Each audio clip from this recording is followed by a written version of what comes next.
নমস্কাৰ, মই নিচামণিয়ে আপোনালোকক স্বাগতম জনাইছোঁ মোৰ অন্য এটি ভিডিঅ'লৈ। আজি আন এযোৰ পুৰণি পাটৰ কাপোৰ লৈ আহিছোঁ নতুন ৰূপ দিবলৈ।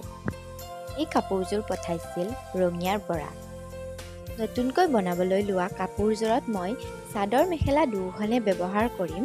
আহকচোন কাপোৰযোৰনো কেনেকুৱা হৈছে চাওক।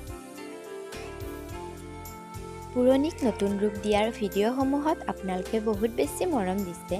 তাৰ বাবে আপোনালোকক অশেষ ধন্যবাদ জনাইছোঁ।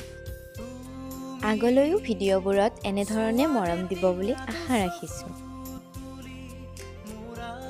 কাপোৰযোৰনো কেনেকুৱা লাগিছে আপোনালোকে কমেণ্ট কৰি জনাবচোন দেই। ব্লাউজটো মই দীঘল হাতৰ চিলাইছোঁ। আহকচোন সম্পূৰ্ণ কাপোৰযোৰ চাওক।